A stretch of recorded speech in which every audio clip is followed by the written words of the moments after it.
محترم بزرگوں، دوستوں، بھائیوں، اللہ تبارک و تعالی شانہ نے انسانوں کی ہدایت کے لیے 1.25 لاکھ انبیاء علیہم السلام کو دنیا میں بھیجا۔ ان کی شروعات حضرت آدم علیہ السلام سے فرمائی اور اختتام جناب رسول اللہ صلی اللہ علیہ وآلہ وسلم کی ذات بابرکت پر۔ حضور صلی اللہ علیہ وآلہ وسلم آپ کی نبوت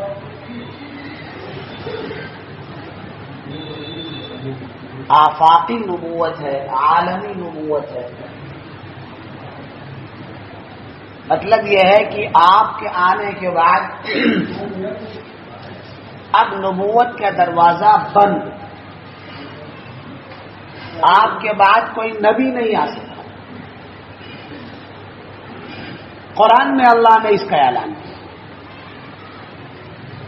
ما كان محمد أبا أحد من رجالكم ولكن رسول الله وخاتم النبيين۔ آپ خاتم النبیین۔ خاتم النبیین کا مطلب کیا ہے؟ خاتم کے معنی ہوتے ہیں مہر کے۔ آدمی کسی خط کے آخر میں، کسی مضمون کے آخر میں، کسی پرچے کے آخر میں مہر لگاتا ہے، تو آپ سارے نبیوں کے لیے مہر ہے، اور ظاہر ہے کہ مہر سب سے آخر میں لگائی جاتی ہے۔ تو معلوم یہ ہوا کہ آپ کے بعد اب کوئی نیا نبی نہیں آئے۔ حدیث شریف سے بھی یہی معلوم ہوتا ہے۔ حضرت عمر رضی اللہ عنہ کی شخصیت بہت بڑی، ان کے اندر ساری خوبیاں، سارے کمالات، سارے اوصاف جو موجود تھے وہ نبیوں والے اوصاف ان کے اندر تھے۔ ان کے اندر لیاقت تھی، صلاحیت تھی، سب کچھ تھا، لیکن چونکہ نبوت کا دروازہ بند ہو گیا، اس لیے آپ نے فرمایا لو كان بعدی نبی لکان عمر، اگر میرے بعد کوئی نبی آنا ہوتا تو عمر ہوتے۔ معلوم ہوا کسی نبی کو آنا ہی نہیں۔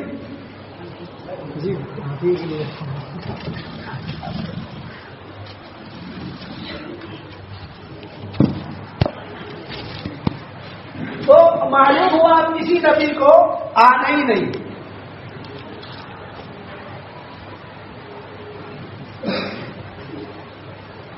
دروازہ ہی بند کر دیا۔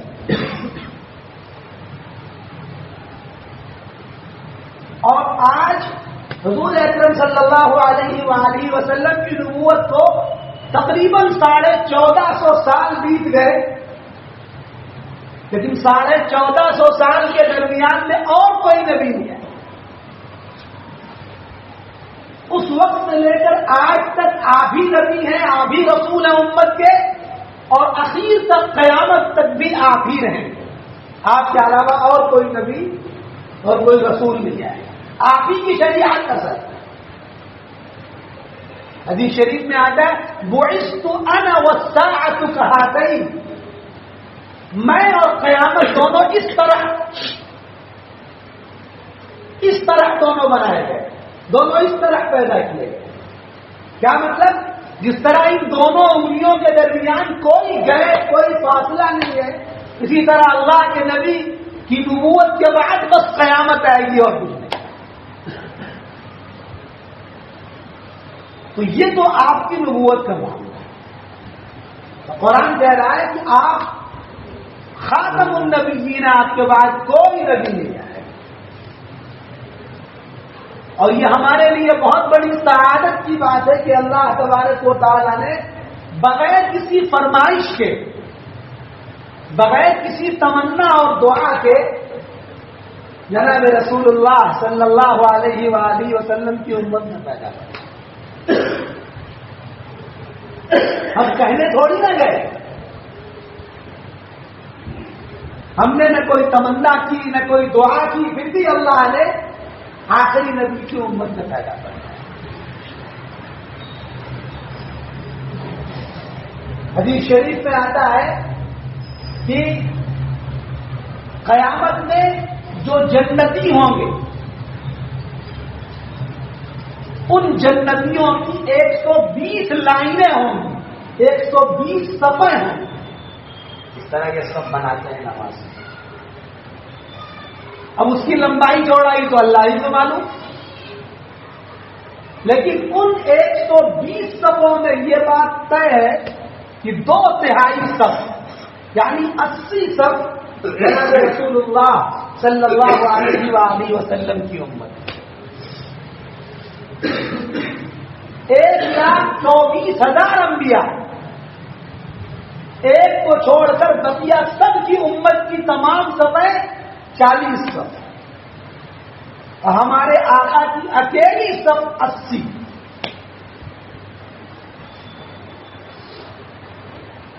یہ اللہ تعالیٰ نے مقام و مرتبہ ہے۔ حضور صلی اللہ علیہ وآلہ وسلم اللہ کے سب سے چہیتے، سب سے لاڈلے نبی، سب سے محبوب نبی،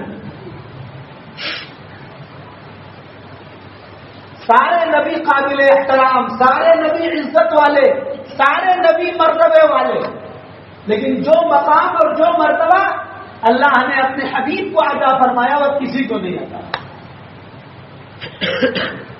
دنیا میں تشریف لائے، پیدا ہوئے، عجیب عجیب خصوصیات۔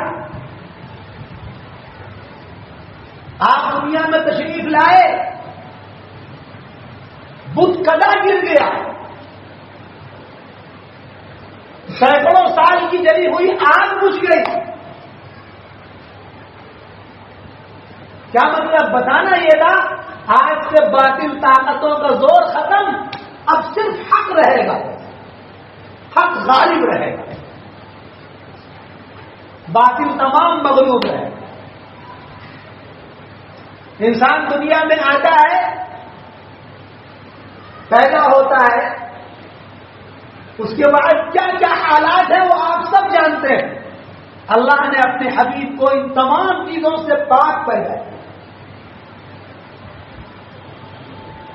حتیٰ کہ اللہ تعالیٰ نے آپ کو ختنے کے ساتھ پیدا فرمایا۔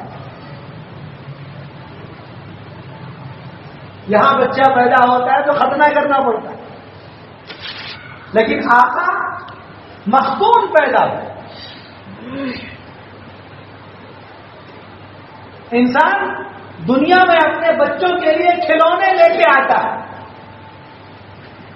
اللہ تعالیٰ نے کھلونا کیا دیا؟ حضرت عباس رضی اللہ عنہ جو آپ کے چچا ہیں، محترم چچا ہیں، فرماتے ہیں ایک مرتبہ فرمایا انہوں نے، یا رسول اللہ میں نے بچپن ہی میں جان لیا تھا کہ آپ کی بہت بڑی شان ہونے والی ہے۔ آپ نے پوچھا کیسے جان لیا؟ فرمایا کہ آپ چھوٹے سے تھے، بستر پر لیٹے تھے اور آپ کی انگلی حرکت کر رہی تھی، یوں یوں یوں، اور میں دیکھ رہا تھا کہ ادھر انگلی آپ کی جاتی چاند اسی طرف جاتا،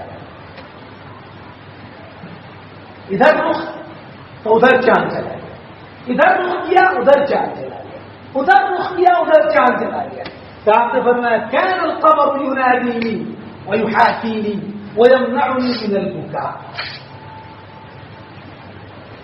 چاند مجھ سے باتیں کرتا ہے، مجھے رونے سے چپ کرایا کرتا ہے۔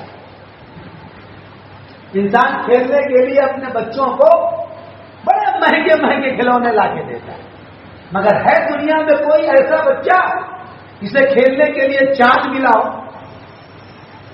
یہ خصوصیت صرف نبی آخر الزمان ہے۔ اللہ تعالیٰ نے اتنی عزت بخشی شروع سے،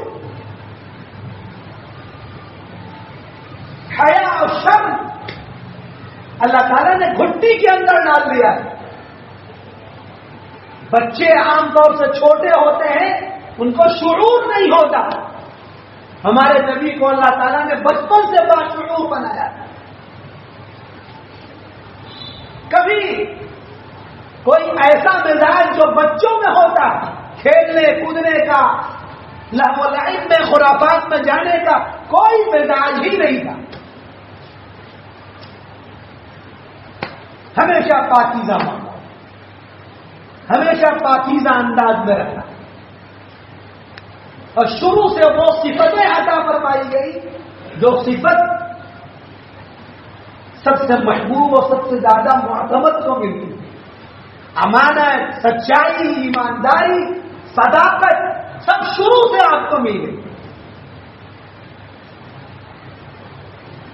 حیا و شرم، حیا تو اتنی زبردست،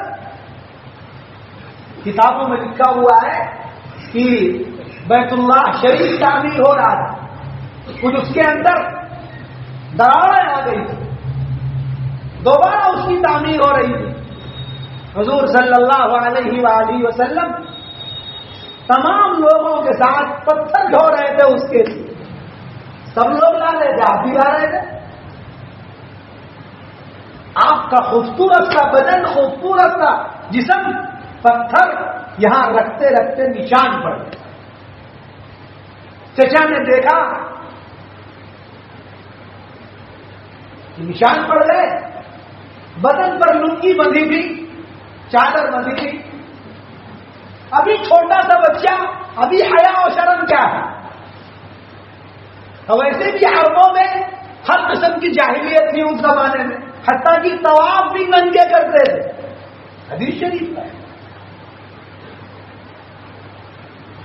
انہوں نے آپ کی لنگی کھولی کہ یہاں ڈال دے، یہاں پر رکھ دے تاکہ پتھر لے کے آپ آئیں تو نشان نہ پڑے. آتا ہے کتابوں میں فوراً بے ہوش ہو گیا. جب ہوش آیا تو دیکھا کہ آپ کے جسم پر کپڑا پڑا ہوا. اللہ نے اتنا باحیا اور اتنا شرم کا مزاج رکھا شروع سے. چھوٹا سا بچہ حیا و شرم کیا جانے، لیکن اللہ کے نبی کی خوبیاں، صداقت، امانت داری، ایمانداری، وہ تو بھٹی کے اندر پڑی. ذرہ برابر سچائی سے سمجھوتا ہے. حتیٰ کہ بڑے بڑے دشمن جو اسلام کے بڑے بڑے مخالف تھے، سب آپ کو صادق و امین کہا کرتے. سچا، سچوں کا سچا، امانت دار، ایماندار، شریف. کوئی بھی موقع آتا تو فیصلہ آپ سے کرواتے. خانہ کعبہ تعمیر ہوا، آپ کی جوانی کی عمر تھی، دوبارہ پھر تعمیر کی ضرورت پیش آئی. حجر اسود کو اس کے مقام پر رکھنا تھا. حجر اسود جہاں پر ہے، کیونکہ جب تعمیر ہو رہی تھی تو پتھر کو نکال لیا گیا. اب اس کے بعد رکھنے کا نمبر آیا، سارے قبیلے کے لوگ آ گئے، ہم رکھیں گے. حجر اسود اتنا اونچا پتھر، جنت سے آیا ہوا پتھر، اس کو ہم رکھیں گے اس مقام پر. قریب تھا کہ تلواریں نکلا. کچھ بڑوں نے فیصلہ کیا کہ بھائی لڑو مت، کوئی ایسا طریقہ اپناؤ کہ کام بھی بن جائے اور لڑائی بھی نہ ہو. کسی نے مشورہ دیا کہ کل صبح کو جو آدمی سب سے پہلے بیت اللہ شریف کے آس پاس آئے، مسجد کے اندر آئے، اسی سے فیصلہ کروا لیا جائے. اگلا دن صبح کا ہوا، جناب رسول اللہ صلی اللہ علیہ وآلہ وسلم اللہ کی مرضی سب سے پہلے پہنچے مسجد کے. لوگوں نے فرمایا کہ ان سے زیادہ امانت دار کوئی، ان سے اچھا تو کوئی ہے ہی نہیں، سب سے بہتر فیصلہ یہی کرتا. آپ نے ایک چادر منگوائی اور چادر پہ پتھر کو رکھایا، اور جتنے بڑے بڑے قبیلے کے سردار تھے سب نے فرمایا چادر پکڑو. سب چادر پکڑ کے لے کے آئے اور جہاں رکھنا تھا وہاں اٹھا کے آپ نے اپنے ہاتھ پہ سارا جھگڑا ہے. ایسی صداقت، ایسی ایمانداری، ایسا مقام. سید اللہ نے آپ کو بنایا، سردار بنایا تو شروع سے سردار بنایا. بچپن سے آپ کے اندر نبوت کی تمام چیزیں، حتیٰ کہ آپ تو چھوڑیے، تفسیروں میں لکھا ہوا ہے حضرت عبداللہ جو حضور اکرم صلی اللہ علیہ وسلم کے والد ہیں، آپ کے باپ، یہ ملک شام جا رہے ہیں تجارت کے لیے. راستے میں ایک عورت ملی، اس نے ان سے کہا آپ اسے نکاح کر لو. کہا بھائی نکاح تو ہمارے ابا اماں جانے. بہرحال جب اس کو یہ لگا کہ نکاح نہیں کریں گے تو اس نے کسی طرح ان کو بہلایا پھسلایا، کسی طرح ہم سے غلط کام کر لے. لیکن ظاہر سی بات ہے نبی کے باپ، نبی کا خاندان سب سے پاکیزہ خاندان ہوتا ہے. آدم علیہ الصلوۃ والسلام سے لے کر جناب رسول اللہ صلی اللہ علیہ وآلہ وسلم تک جتنے بھی نبی آئے، حدیث شریف میں ہے آپ کے باپ داداؤں میں کوئی بھی بد کردار نہیں تھا. آدم علیہ السلام سے لے کر آج تک کسی نبی کے باپ دادا میں کوئی ایسی برائی اللہ نے رکھی نہیں. پاکیزہ نسل کے لوگ. بہرحال آپ چلے گئے، آپ کی شادی ہو گئی، واپس پھر تشریف لائے کسی موقع پر، پھر وہ عورت ملی، وہی عورت جو نکاح کا پیغام دے رہی تھی، وہی عورت جو آپ کو اپنی طرف راغب کر رہی تھی. دوبارہ اس نے دیکھا تو ادھر نظر تک نہیں کیا. حضرت عبداللہ نے اس سے پوچھا کیا بات ہے؟ میں وہی عبداللہ تو ہوں جو پہلے تھا، اب بھی وہی ہوں. پہلے تو اتنا زیادہ تم میرے پیچھے پڑی تھی، اب کیا ہوا؟ اس نے کہا عبداللہ بات یہ ہے کہ میں کوئی بازاری عورت نہیں ہوں، میں بھی ایک شریف گھرانے کی عورت ہوں. میں نے تمہاری پیشانی کے اوپر ایک نور دیکھا تھا اور میں چاہتی تھی کہ وہ نور میرے پیٹ کے اندر آ جائے، لیکن اب جب تم آئے ہو تو لگ رہا ہے کہ وہ نور کہیں اور چلا گیا، تمہاری شادی ہو گئی.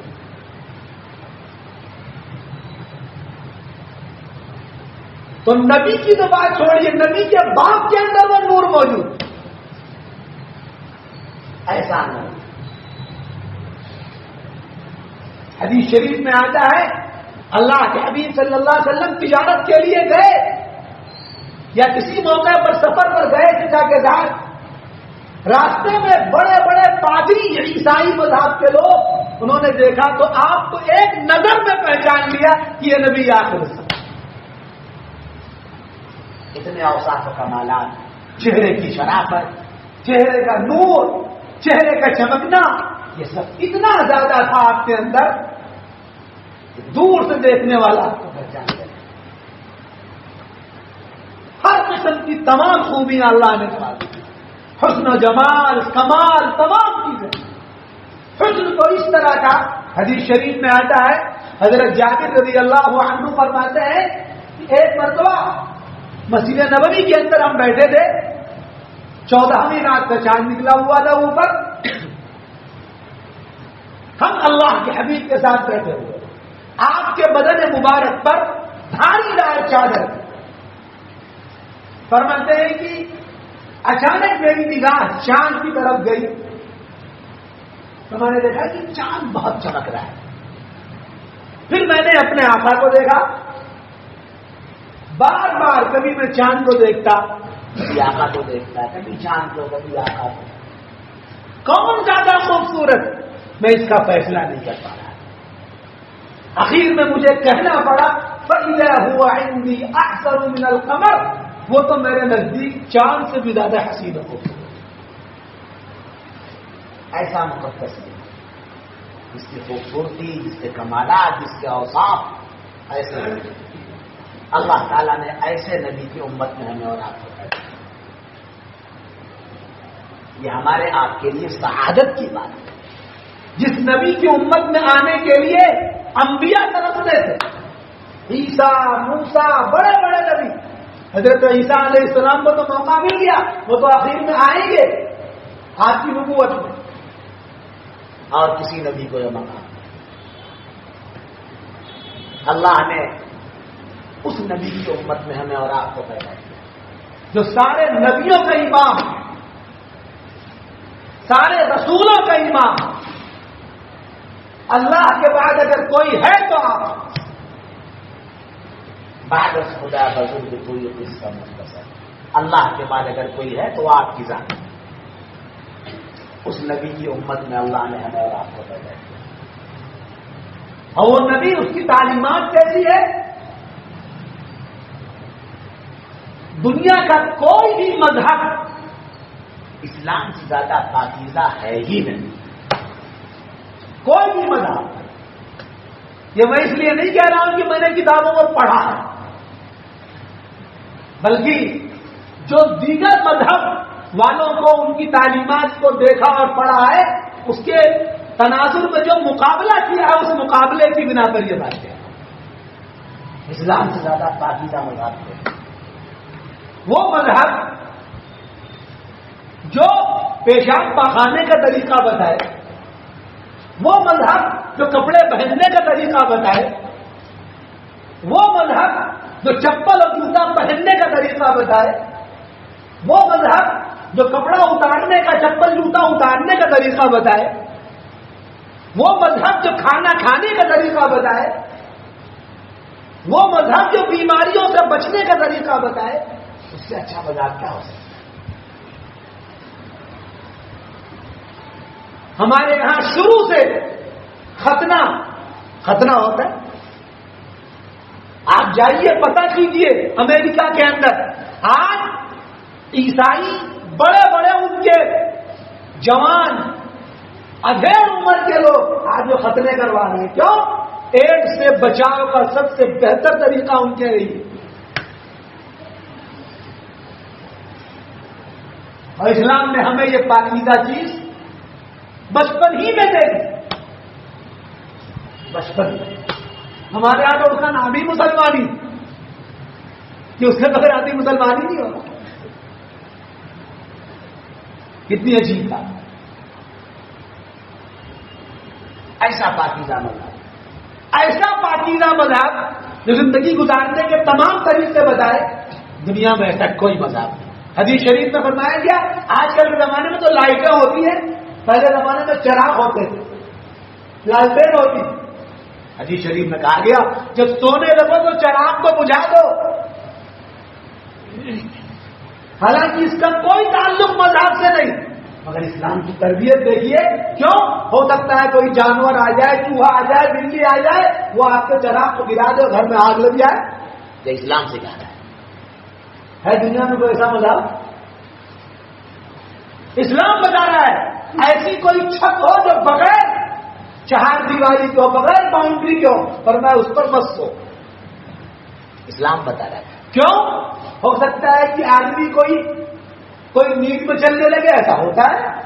ایسا بھی ہوتا ہے کوئی آدمی ابھی اس کو نیند آ رہی ہے، اونگ میں ہے، وہ اٹھا اور چلا گیا، گر گیا، ہو سکتا ہے.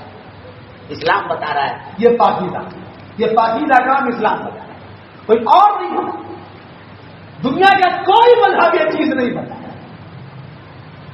اسلام بتا رہا ہے کھاؤ تو کیسے کھاؤ، دسترخوان بچھا کر کھاؤ، سنت کے ساتھ کھاؤ. پانی پیو تو کیسے پانی پیو، اسلام بتا رہا ہے. آج ڈاکٹر بھی کہہ رہے ہیں کہ ایک ساتھ جانوروں کی طرح پانی پینے میں انسان کو بیماری لاحق ہو جائے. ڈاکٹر بھی کہہ رہے ہیں. اسلام نے بہت پہلے بتا دیا 3 گھونٹ میں پانی پیو، بیٹھ کر پیو، آرام سے پیو.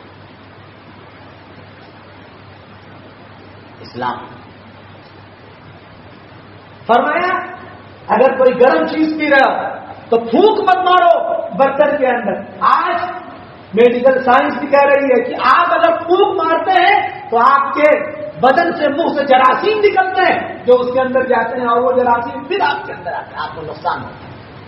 یہ اسلام نے بہت پہلے بتایا، ہمارے آقا نے بتایا. ہے کوئی جوڑ اسلام میں کسی مذہب؟ ایسی پاکیزہ تعلیمات کہیں اور نہیں. وہی میں نے کہا تھا، میں اس لیے نہیں کہہ رہا ہوں کہ میں نے پڑھا ہے اس کو یا کہیں کتابوں میں پڑھا ہے وہ سنا، نہیں، میں بصیرت سے یہ بات کہہ رہا ہوں، غیر قوموں کو دیکھ کر یہ بات کہہ رہا ہوں کہ جو خوبیاں اسلام میں ہے وہ خوبیاں کہیں نہیں. پیشاب کھانے کا طریقہ اسلام نے بتایا، کس طرح بیٹھے جا کر درجے پر یہ بھی اسلام نے بتایا. کیا سنت، یہ بھی اسلام نے بتایا. یہ اسلامی خصوصیات، ہمارے آقا کی تعلیمات کی خصوصیات. آج آنکھ والے کے پاس جائیے، آپ ڈاکٹر بھی کہہ رہا ہے آنکھ کو بار بار ٹھنڈے پانی سے دھلنے سے آنکھ کی گندگی دور، ڈاکٹر بھی کہہ رہا ہے. اسلام نے ہم کو 1450 سال پہلے بتا دیا کہ نہیں، تمہارے لیے تو 5 مرتبہ دھلنا ضروری ہی ضروری، کمپلسری ہے تمہارے لیے دھلنا ہی دھلنا. ڈاکٹر بھی آ جائیے گا. یہ اسلام کی خصوصیات ہے. دنیا میں ایسا کوئی مذہب؟ یہ پتوں پر کھانے والے، زمین پر پتے رکھ کر کھانے والے. اسلام ہندوستان میں آیا تو اسلام نے ان کو انسان بنا دیا، ورنہ ان کا کپڑا، ان کا کھانا کیا تھا؟ یا آپ تاریخ میں پڑھیے، اپنے پرکھوں سے پوچھیے، بتائیں گے آپ. کھانے کا طریقہ اسلام نے دیا، بیٹھنے کا طریقہ اسلام نے دیا، سونے کا طریقہ اسلام نے دیا، سارا طریقہ اسلام. کپڑا پہننے کا طریقہ اسلام نے دیا. آپ کو پتا ہے، یہاں تو اپنا مجمع اس لیے کہہ رہا ہوں، آپ جا کے دیکھیے ان کی دیوی دیوتاؤں کو سب ننگ سڑنگ بنے رہتے. اسلام نے لباس پہننے کا یہ مزاج ہے. اسلام نے کہا زیب و زینت لباس میں اسلام نے کہا. ورنہ پچھلے زمانے کے جو ان کی دیوی دیوتاؤں کے فوٹو ہیں، جو ان کی مورتیاں بنی ہیں، مادر ذات اتنا پیارا مذہب کوئی نہیں.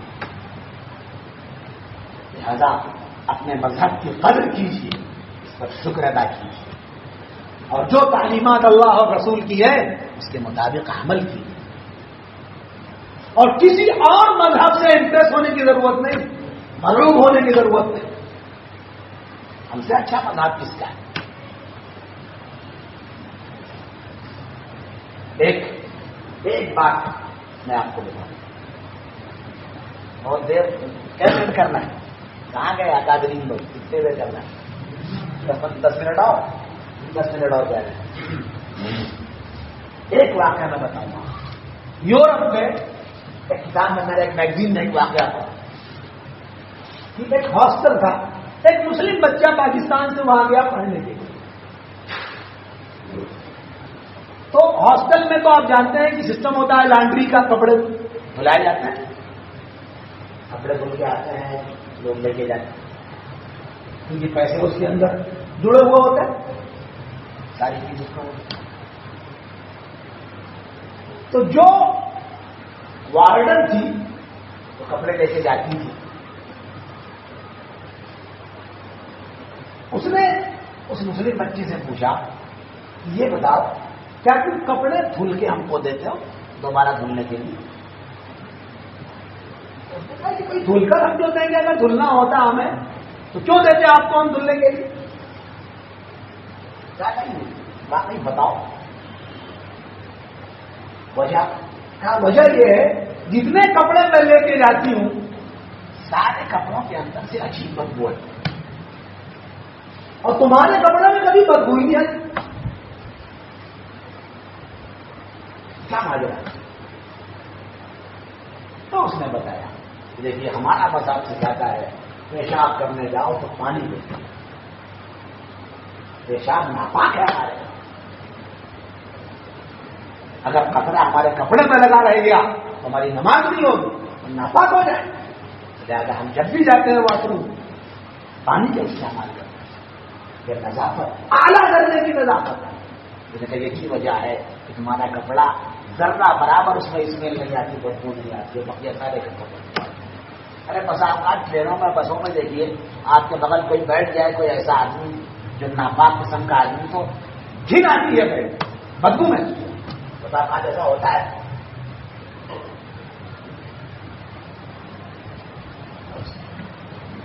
ہمارے والد صاحب مرحوم ریلوے ملازم تھے، تو ان کا آفس کام جو جایا کرتے تھے، اس وقت کی بات میں بتاتا ہوں، اچھی اچھی طرح مہک آتی ہے، لوگ بیٹھتے تھے آس پاس، تو بچپن کی بات، یہ اسلام کی نظافت، اسلام کی پاکیزگی، اتنا خوبصورت، اتنا پیارا مذہب کوئی کمی تو ہمارے اندر ہو گئی کہ ہم نے اس پاکیزہ مذہب کی تعلیمات کو چھوڑ دیا۔ اس کی تعلیمات پر اگر عمل کرنے والے بن جائیں تو جس طرح پاکیزہ مذہب سب سے اعلیٰ اور سب سے افضل مذہب، ہم اس کے ماننے والے بھی سب سے اچھے بن جائیں گے۔ دنیا کی تمام قومیں ہمیں سلام کریں، دنیا کی تمام قومیں، لیکن ہم ان تعلیمات پر عمل ہی نہیں کر رہے۔ ضرورت ہے اس بات کی کہ تعلیمات کو اپنے ذہنوں کے اندر بسایا جائے، اپنے بچوں کو سکھایا جائے۔ اور یہ تو فکری بات ہے کہ بچہ جب پیدا ہوتا ہے تو مسلمان ہوتا ہے، کوئی بھی بچہ ہو، غیر مسلم کا بچہ بھی پیدا ہوتا ہے مسلمان، عیسائی کا بچہ بھی پیدا ہوتا ہے مسلمان، دور مت جائیے، زیادہ اور لمبی چوڑی بات کرنے کی ضرورت نہیں۔ بچہ شروع میں جب تھوڑا سا بڑا ہوتا ہے تو پانی کو مم کہتا ہے، ہمارے عربی میں معاون کے معنی پانی ہوتا ہے، ابا نے کے بعد آب کرتا ہے، ایسے ہی ماں کے بارے میں ابو کا امون یا عربی کے الفاظ۔ اللہ تعالیٰ نے شروع ہی سے بچے کو اسلام کے ساتھے میں ڈھالا، کل مولود یولد علی الفطرہ فابواہ یہودانہ او ینصرانہ او یمجسانہ۔ ہر بچہ فطرت اسلامی پر پیدا ہوتا ہے، ماں باپ اس کو بنا دیتے ہیں غیر مسلم یہودی عیسائی، ورنہ بچہ تو اسلامی مذہب پر ہے۔ اس لیے میرے بھائیوں، اتنا قیمتی، اتنا خوبصورت مذہب ہمیں اور آپ کو ملا ہے، اتنا شکر ادا کرے اتنا کم ہے، اور اس کی تعلیمات پر عمل کرنے کی فکر ہے۔ کامیابی کام سے ہو، رسول کلام سے ہو۔ بہت اچھی اچھی باتیں کوئی کہہ دے، اس سے کوئی فائدہ نہیں۔ فائدہ کس سے ہے؟ عمل سے۔ ہماری زندگی عمل کے سانچے میں ڈل جائے۔ آپ کے گھر کے اندر ہر قسم کا شیمپو رکھا ہو، صابن رکھا ہو، اور اگر اس کا استعمال نہ کرے، گندے بنے رہے، کیا فائدہ اس صابن اور شیمپو رکھنے کا؟ ایسے ہی اسلام اگر ہم نے قبول کر لیا، ہم اسلام کے ماننے والے ہیں، اور اس سانچے میں نہ ڈھلے، کیا فائدہ؟ ہم کیسے اچھے بنے، کیسے خوبصورت بنے؟ اس لیے میرے بھائیوں، اپنی زندگی کی تمام چیزوں کو، گھر کے معاملات ہوں، دکان کے معاملات ہوں، کاروبار کے معاملات ہوں، ہر چیز کو، پاس پڑوس کا معاملہ ہو، ان تمام چیزوں کو اسلامی تعلیمات سے جوڑ کر اور اس سانچے میں ڈال کر عمل کرنا ہے۔ کریں گے انشاءاللہ۔ اللہ تعالیٰ ہمیں بھی اور آپ کو عمل کرنے کی توفیق عطا فرمائے۔ ہمارا سفیان صاحب آئیے، آپ کا بیان ہوگا، آپ کا بیان نہیں ہوگا، درود شریف پڑھ لیجیے دعا۔